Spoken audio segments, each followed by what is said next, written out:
ਆ ਜੀ ਦੋਸਤੋ ਮਾਸ਼ਾਅੱਲਾ ਝੋਟੀਆਂ ਕੁਰਬਾਨੀ ਦੇ ਵੀ ਲੱਗ ਸਕਦੀਆਂ ਲੱਗਦੀਆਂ ਜੀ ਲੱਗਦੀਆਂ ਹਰ ਥਾਂ ਤੇ ਲੱਗਦੀਆਂ ਜਿੱਥੇ ਮਰਜ਼ੀ ਲਾ ਲਓ ਹਲ ਮਾਈਕ 'ਚ ਬੋਲ ਇਹਨੂੰ ਜਿੱਥੇ ਮਰਜ਼ੀ ਲਾ ਲਓ ਹਕੀਕਾ ਲਾ ਲਓ ਕੁਰਬਾਨੀ ਲਾ ਲਓ ਜੋ ਤੁਹਾਡਾ ਦਿਲ ਕਰਦਾ ਲਾ ਲਓ ਫੱਟੇ ਤੇ ਲਾ ਲਓ ਅੱਛਾ ਇਹਨਾਂ ਨੇ ਕਿਹੜਾ ਬੋਲਣਾ ਵਿਚਾਰੀ ਨਾ ਇਹਨਾਂ ਨੇ ਵਿਚਾਰੀਆਂ ਨੇ ਬੋਲਣਾ ਆਪਾਂ ਹੀ ਆ ਕਿ ਨਹੀਂ ਖਾ ਕੇ ਇਹਦਾ ਰੇਟ ਵੀ ਦੱਸ ਦੇ ਨਾ ਹੁਣ ਗੱਲਾਂ ਤੇ ਕਰ ਲੀਆਂ ਇਹਦਾ ਰੇਟ ਜਿੰਨੇ ਗਾਹ ਗਾਊਗਾ ਤਾਂ ਦੱਸਾਂਗੇ ਰੇਟ ਦਾ ਨਹੀਂ ਰੇਟ ਇਦਾਂ ਨਾ ਅਸੀਂ ਤੁਹਾਡੇ ਕੋਲ ਅਸੀਂ ਕਿਹੜਾ ਲੈਣੀ ਹੈ 1,40,000 ਹਾਂਜੀ 1,40,000 ਇਹਦਾ ਵਜ਼ਨ ਕਿੰਨਾ ਕੁ ਹੋਏਗਾ ਥੋੜਾ ਜਿਹਾ ਸਾਈਡ ਤੇ ਨਾ ਅੱਗੋਂ ਕਿਹੜੀ ਦਾ ਆ ਪਰਲੀ ਦਾ 7 ਮਣ ਹਾਂਜੀ 7 ਮਣ 7 ਮਣ ਦੇ ਹੈ ਹਾਂਜੀ 7 ਮਣ ਤੇ ਇਹਦਾ ਕੀ ਮੁੱਲ ਹੈ ਇਹਦਾ 145 ਇਹਦਾ 1,45,000 ਤੂੰ ਤਾਂ ਯਾਰ ਮਾਈਕ ਫੜਿਆ ਤੂੰ ਤਾਂ ਗੱਲ ਹੀ ਕੋਈ ਨਹੀਂ ਕਰਦਾ 145 ਵੀਰੇ 1,45,000 ਹਾਂਜੀ ਹਾਂਜੀ ਸਹੀ ਹੋ ਗਿਆ ਤੇ ਜਿਹੜੀ ਉਹ ਸਾਹਮਣੇ ਖੜੀ ਅੱਗੇ ਛੋਟੀ ਉਹਦਾ 70 70,000 ਦੋਂਦੀ ਉਹ ਵੀ ਦੋਂਦੇ ਨੰਬਰ ਸ਼ੰਬਰ ਹੈ ਆਪਣੇ ਕੋਲ ਨੰਬਰ ਹੈ ਨਹੀਂ ਮੇਰੇ ਕੋਲ ਮੋਬਾਈਲ ਨੰਬਰ ਹੈ ਨਹੀਂ ਹਾਂ ਲਿਖੋ ਬੋਲ 0369900626 ਨਾਮ ਕੀ ਆਪਣਾ ਮੁਹੰਮਦ ਸ਼ਫੀਕ ਜੱਟ ਧਾੜੀਵਾਲ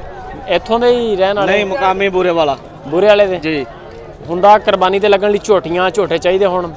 ਮਿਲ ਹਾਂ ਜਾਣਗੇ ਜਿੰਨੇ ਮਰਜ਼ੀ ਲੈ ਲਓ ਭਾਜੀ ਆ ਨਾ ਅੱਛਾ ਲਾਹੌਰ ਭਰਦਿਆਂ ਕਰਾਚੀ ਭਰਦਿਆਂ ਇਸਲਾਮਾਬਾਦ ਪਿੰਡੀ ਰਾਵਲਪਿੰਡੀ ਇੱਥੇ ਕਿੰਨੇ ਜਾਨਵਰ ਲੈ ਕੇ ਆਏ ਇੱਥੇ ਲੈ ਕੇ ਆਏ 10 ਨੰਬਰ ਬਸ ਹੁਣ 3-4 ਹੀ ਰਹਿ ਗਏ ਆ 3-4 ਰਹਿ ਗਏ ਬਾਕੀ ਵੇਚ ਤੇ ਵੇਚ ਦਿੱਤੇ ਹਾਂ ਚਲੋ ਜੀ ਠੀਕ ਹੋ ਗਿਆ ਨਾਮ ਕੀ ਦੱਸਿਆ ਸੀ ਮੁਹੰਮਦ ਸ਼ਫੀਕ ਜੱਟ ਧਾੜੀਵਾਲ ਠੀਕ ਹੋ ਗਿਆ ਸ਼ਫੀਕ ਮਾਸ਼ਾਅੱਲਾ जानवर चेक करो जबरदस्त की मुल कर रहे हैं जी मुल की मांगते हैं ਮੁੱਲ ਮੰਗਦਾ ਹੈ 125 नहीं ਇਹਦੇ ਚ ਬੋਲਣਾ 125 1,25,000 ਇੱਕ ਹੀ ਜਾਨਵਰ ਆਪਣੇ ਕੋਲ ਹਾਂ ਇੱਕ ਜਾਨਵਰ ਹੈ 125 ਮੰਗਦਾ 1,25,000 ਨਸਲ ਕਿਹੜੀ ਹੈ ਇਹ ਦੇਸੀ ਦੇਸੀ ਹੈ ਆਓ ਚਲੋ ਠੀਕ ਹੋ ਗਿਆ ਮਿਹਰਬਾਨੀ ਸੰਭਾਲੋ ਯਾਰ ਮਿਲਦੇ ਆ 1,25,000 ਰੁਪਏ ਜੀ ਹੈ ਜੀ ਮਾਸ਼ਾਅੱਲਾ ਇਹ ਅਗਲੇ ਸਾਲ ਵਾਲਾ ਇਹ ਕਿਹੜੀ ਨਸਲ ਹੈ ਇਹ ਨਸਲ ਪਕੜ ਲੈ ਇਹਨੂੰ ਪਕੜ ਲੈ ਦੇਸੀ ਨਸਲ ਆ ਆਉਂਦੇ ਸਾਲ ਲੱਗਣਗੇ ਕੁਰਬਾਨੀ ਦੇ ਇਹਦਾ ਕੀ ਮੁੱਲ ਆ ਜਿਹੜਾ ਸਾਹਮਣੇ ਖੜਾ ਸਾਹਮਣੇ ਵਾਲਾ 17,000 ਤੇ ਇਹਦਾ ਜਿਹੜਾ ਅੱਗੇ ਖੜਾ ਸਾਹਮਣੇ ਵਾਲਾ ਇਹ ਵੀ 17 ਦਾ ਅੱਛੇ ਰੇਟ ਦੇ ਤੈਨੂੰ ਬੰਦੇ ਫੋਨ ਕਰਕੇ ਤੇਰੇ ਕੋਲ ਮਾਲ ਲੈਣ ਜੇ ਰੇਟ ਜ਼ਿਆਦਾ ਦੇਗਾ ਲੋਕ ਪਸੰਦ ਹੀ ਨਹੀਂ ਕਰਦੇ ਇਹ 17 ਬੱਕਰੀ ਆ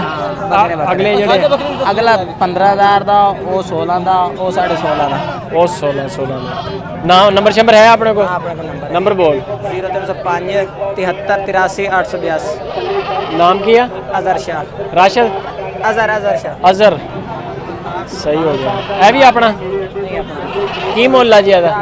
ਇਹਦਾ ਜੀ ਮੁੱਲ 26000 ਹੈ 26,000 ਦੋਂਦਾ ਹੋ ਗਿਆ हाँ जी धुंधा हो गया ਇੱਕ ਹੀ ਹੈ ਜਾਨਵਰ ਆਪਣੇ ਕੋਲ हाँ जी 3-4 सी दुए बेच लेने ਵੇਚ ਲੈਣੇ ਹਾਂਜੀ। ਨੰਬਰ ਸ਼ੰਬਰ ਹੈ ਆਪਣੇ ਕੋਲ हाँ जी ਕੁਰਬਾਨੀ ਵਾਲੇ ਮਾਲ ਚਾਹੀਦਾ ਹੋਵੇ ਤੇ ਨੰਬਰ ਬੋਲੋ ਆਪਣਾ नंबर ਮੋਬਾਈਲ ਨੰਬਰ ਬੋਲੋ 0334 ਵਿੱਚ ਬੋਲੋ ਇਹਦੇ 0334 71 28 490 ਠੀਕ ਹੋ ਗਿਆ ਨਾਮ ਕੀ ਆਪਣਾ मोहम्मद ਯਕੂਬ ਭਾਈ ਠੀਕ ਹੋ ਗਿਆ ਜੀ ਬੜੀ ਮਿਹਰਬਾਨੀ